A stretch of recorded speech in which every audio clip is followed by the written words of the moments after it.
What's going on, YouTube? Welcome back to the channel. Another video, another day, another dollar. It's actually been some time since I picked the car up. It's been probably a month, so my bad. But I dropped the car off literally 2 days later. Car is ready, and car is clean. So the video you're about to see is my first reaction. And then Doug did tell me that during the install of everything that he did find 2 small little hairline cracks on the cab member, which is insane. But it is what it is. He took care of it.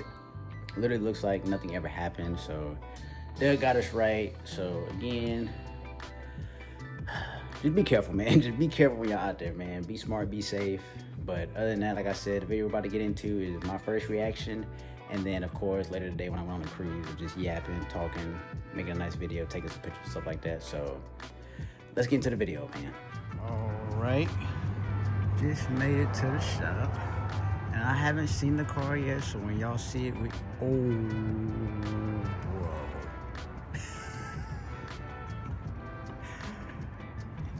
bro. I know you're lying. Okay. Like, it's not even too different, but at the same time, it's different.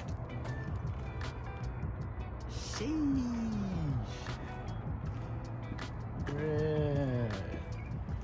Literally, this is my first time seeing it. I didn't see pictures or anything. So when y'all see this, this is my first time seeing it. And bro, this mother clean. Imagine with the drag pack. Bruh, it's not monster truck no more. Like, fitment is pretty clean, like even with the stock wheels.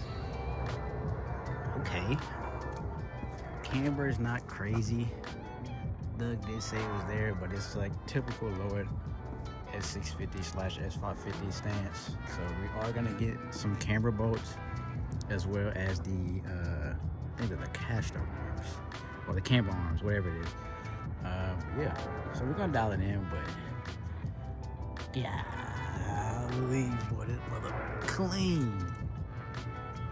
Okay. Well, let's go pay the man.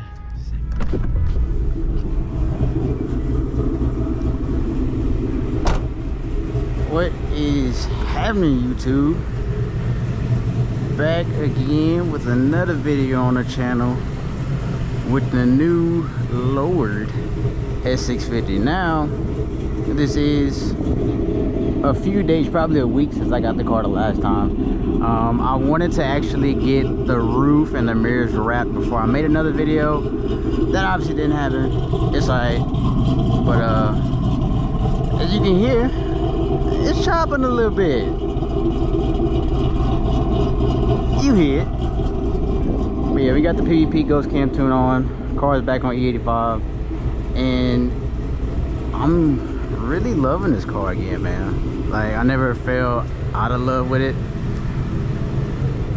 but the way it sits now, it's just so much cleaner now. And it's I didn't even think about it. Like, once I get the little drag pack back on there, full suspension, maybe do some long tubes, the car gonna be right. But yeah, let's get on the road, go for a little drive. I've been wanting to go to this spot to get pictures, do a video of the car being lowered now. But yeah, man, we see we got still got check engine light, but we got the Fox body display now. And I was talking about it before. This is probably like one of my favorite displays. It's just, I don't know, like I kind of got used to the stock gauge configuration. It's clean, you know what I mean? Gives it that new look, but you want to try something new, you know what I'm saying? And we just hit 9,000 miles, so that means it's now totaled. Yeah, gotta trade it in. Just kidding.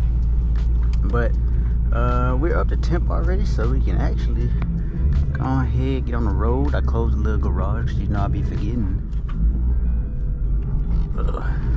I just think it's funny that with the stock mufflers on this car, the Ghost Cam, you can't hear it unless you're outside. Like, I can hear it in here, don't get me wrong, but I hear the NVH of the motor mounts and the vibrations more so over the actual chop of the exhaust. And it's funny, I mean, I get it, it's a stock exhaust, cool, but I don't know. Y'all know I change cars like crazy.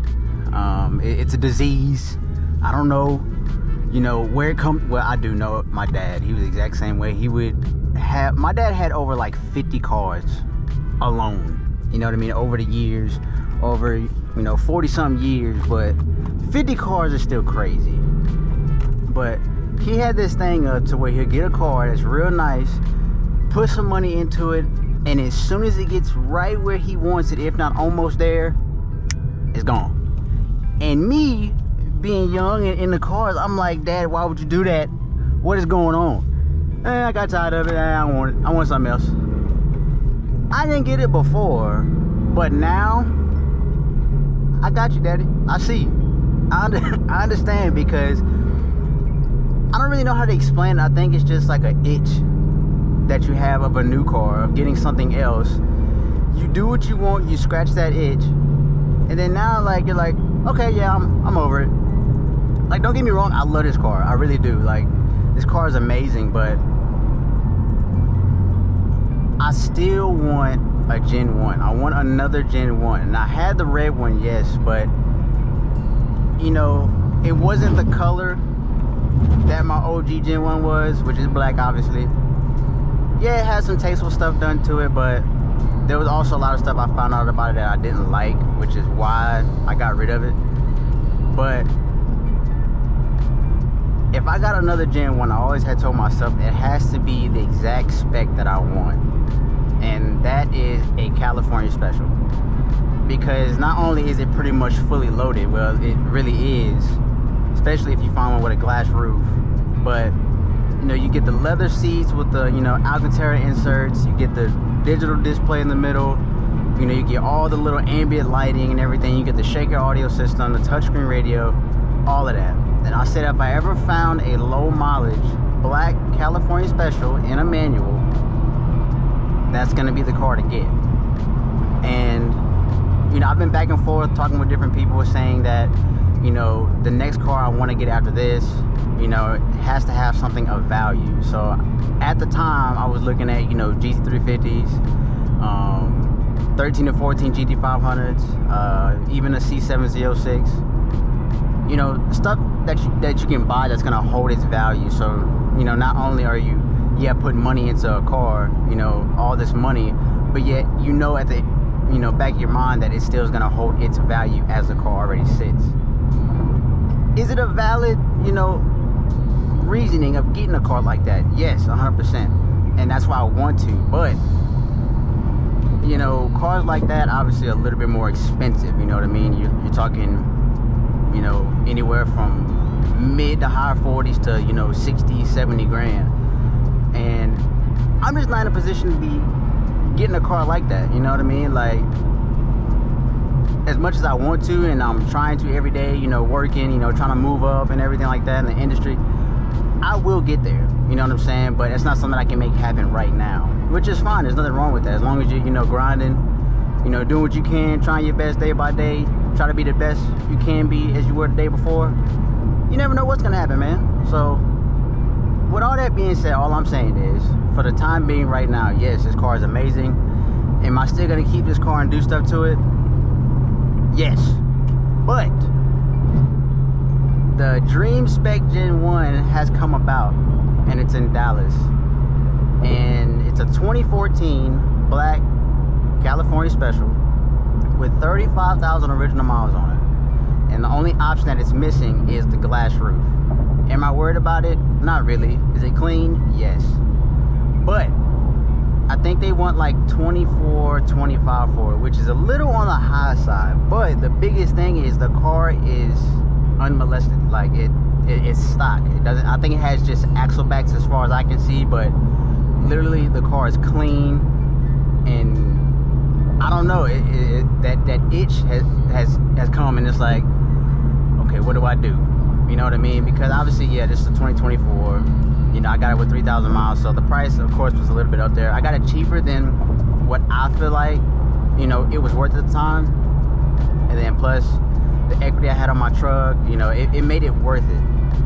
But if I can get the California special, you know, the car's over 10 grand cheaper, and we're not even talking numbers yet of going up there and trying to work a deal and stuff like that, and you know how much they give me for this, all that other stuff. Like, I'm not gonna come out upside down with this, trust me. Like, it's worth more than what I owe, so I know I'm good there. But do I do it? And if I do the Gen 1, how am I gonna go about it? Like, I kind of know the steps already, which is pretty much how I should have did my first black car and how I've been doing this. Yes, I'm gonna be starting from scratch, trust me, I get it. That's a part of the problem, is you're starting over all the time, but that's what makes it fun, you know what I mean? So if I were to get the black Gen 1, first, suspension, that's a must. That's a big must. And you know, if you don't know, Gen 1s have the solid 8.8 rear end. It's not IRS. From the incident, I no longer like IRS, you know what I mean? Like, yes, I can give it a chance, because obviously it was stock suspension when that happened. Can I get suspension and make it planned and, you know, not have that issue? Yes, but there's so many components in the IRS rear end, it adds up, you know what I'm saying? Compared to a solid rear end like the Gen 1s, especially prices now, to me it's a lot more ideal. Like, it seems like, okay, yeah, I'm starting over, but the price of the parts to make the car pretty much full suspension is not really that bad, which that's going to consist of, you know, lower control arms with the relocation brackets, you know, the pan hard bar support bar, upper control arm. If I want to get crazy, I can do an anti-roll bar, but I'm not going to do that. So it'll just be an aftermarket sway bar with the sway bar links. You know, everything, you know, have spherical mount bushings, which is all solid, minus the upper mount, because I did that in my last car and the rear end howl was obnoxious. So I will not do that again. I can't say probably, I will not do that again, because that was very annoying. But other than that, you got lowering springs, front struts, rear shocks, and that's it. You know what I'm saying? So full suspension, a K member, and that's before even getting into the tune aspect of it. But full suspension, exhaust mod, so it's not quiet like something that we're in right now. A clutch, decent shifter, and then just enjoy it like that until I'm ready to build the motor, because that's gonna happen. Obviously, we know Gen 1s only handle maybe 600-700 wheel for a decent amount of time, and then I'd ride the stocks. I mean, the stock trans out. You know, build the rear. I know that's gonna be a thing for sure. So diff, axles, stuff like that. But I feel like the midway experience up to that point, it'd be fun because I'm back in my roots. You know, I can do a lot of stuff on this car. It's just, it's new to me. It's a new setup, so I'm learning as I go. But with a Gen 1, I know those cars like the back of my hand, so it'd be a lot easier for me to work on. And two, I kind of already know what I want to do with it, because it'll literally just be set up like my old black car, with the exception of, instead of using all of the BMR suspension, it'd be all UPR and Kelltrac stuff. So that's where we're at right now. It's a big deal, but at the same time, it's iffy, because like, duh, yes, I'm starting over, I get it, but at the same time, it's like,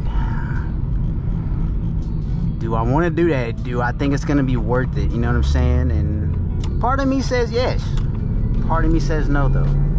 So comment down below what you guys think, if I should keep the S650, ride it out, you know, because the only thing I have left for this is, you know, rear shocks, which I get into that.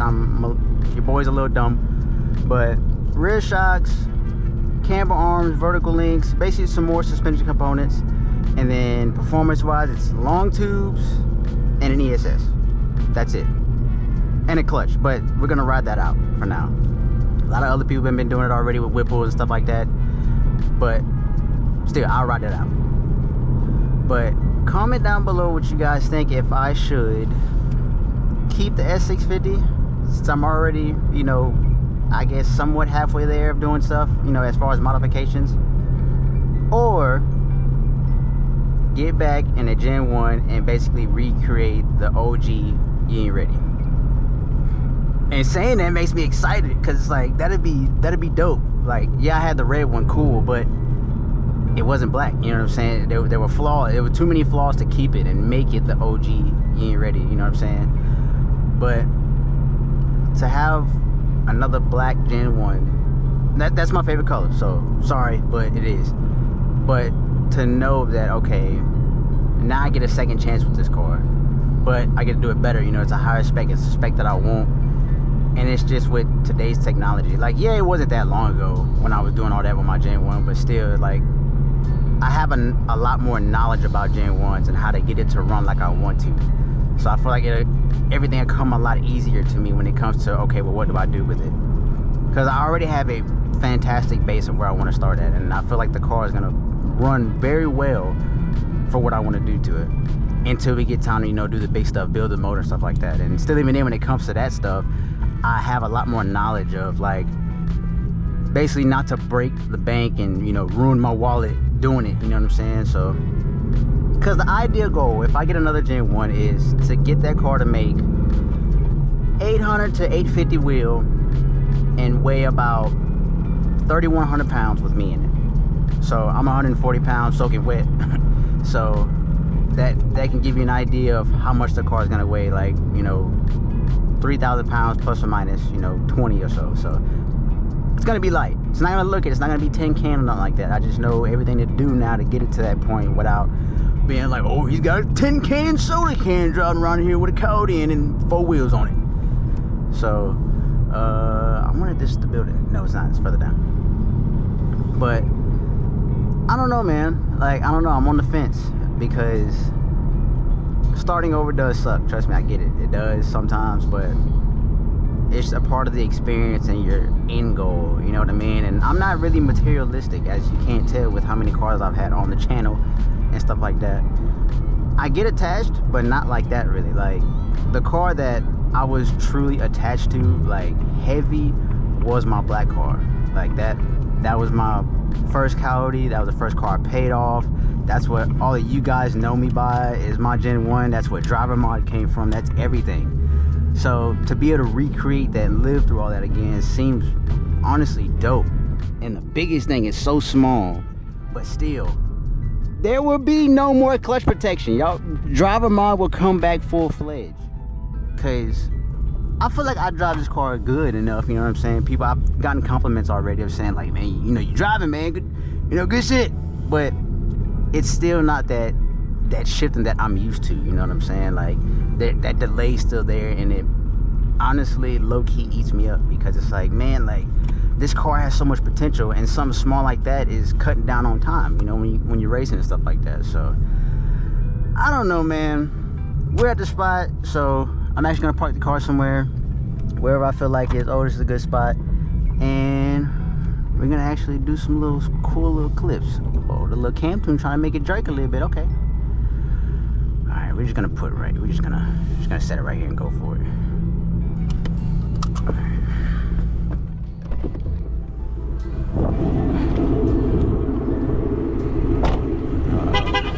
Shit. The wind noise might be crazy, but this is a clean car, man. Like, it's not an easy thing if I do want to switch. It's really not. Sheesh. Ford knows how to make some good looking cars. They really do. I'm not gonna even hold them.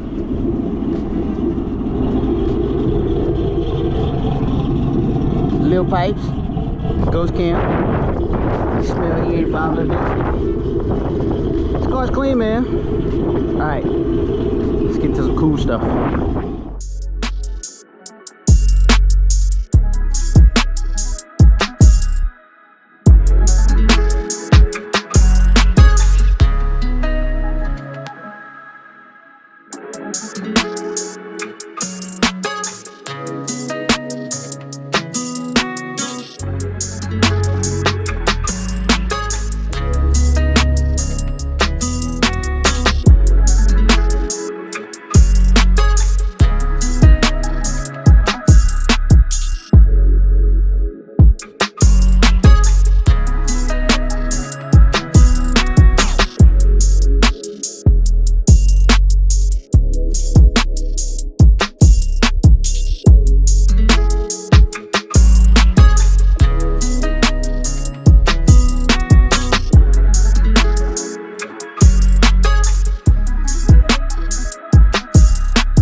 sound kind of good.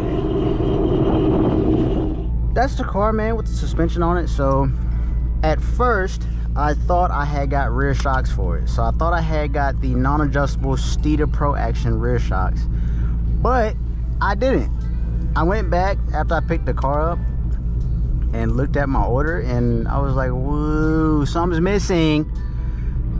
And yeah, I mean, it happens. I don't know why I thought I bought them, but I didn't. So it is what it is. But so on the car is the BMR handling springs, because I got recommended that from, you know, Phil, Doug, and a lot of other people, that if I, you know, obviously were to keep the car and do boost, the BMR handling springs actually benefit the car a lot more than just a regular BMR drag spring. So went on ahead and got those. And on the front, I do have the Kelltrac adjustable front struts on the car, and I haven't really messed with the adjustment yet because I haven't just been going too crazy when it comes to, you know, doing hard pulls and stuff like that on the car. But it still feels factory. If anything, it feels a lot better than factory. Like, and when I say it feels like factory, like, it's not like too rough and stuff like that. And it's like, oh yeah, it's definitely some aftermarket stuff. Like, it's a little more rough, but I think that's just due to the springs themselves. But other than that, the car rides fantastic, and all the little noises and stuff like that I was hearing, all that stuff is gone. So it was definitely the strut mounts that were bad on the car, and I'm just glad to have all that fixed, because all I did was use Ford's OEM new strut mounts with the, you know, Kelltrac struts. So the car is 100% now. There's no more, you know, raggedy stuff going on with it since the accident. So that was a big thumbs up. Comment down below what you guys think. Obviously I know it needs an alignment still, so I do have to get the camber arms to, you know, zero out the camber in the back.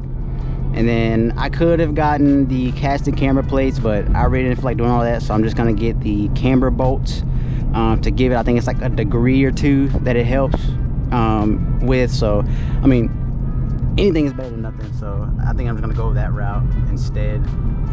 But other than that, the car handles amazing now. Like, I have floored it, and obviously it did spin, but it felt a lot more stable. Like, it wasn't as loose and stuff like that as before. But still, even then, I've been a little you know, since last time. It's still a little scary sometimes, but it does feel a lot more tame and planted compared to before. It was just like I was in a boat in the roughest sea ever. But it is what it is. Other than that, man, that's probably gonna do it for today's video. Just wanted to come on here and show the car and express my thoughts in what may or may not come in the future, because I still don't know yet. Again, the S650 is an amazing car, outstanding platform. I don't want to get rid of it. It honestly might stay for real. I think it's just like a kind of in the moment kind of thing with the Gen 1, going off of emotion, and really shouldn't. Oh, okay, little C7. But yeah, I don't know, man. So comment down below what you think, if I should keep the S650 or get back into another Gen 1 and really make the OG Yin ready come back to the channel, or if I should move on and stay moved on and move on to bigger and better things, which is if I keep this, or if GT350 or GT500, C706, whatever. I don't know. We don't know yet.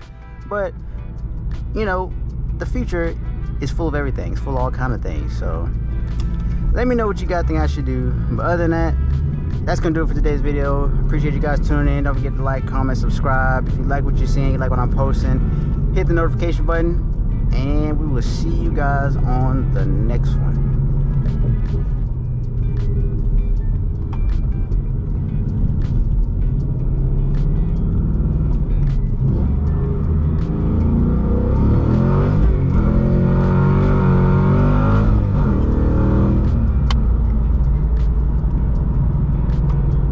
We still got it.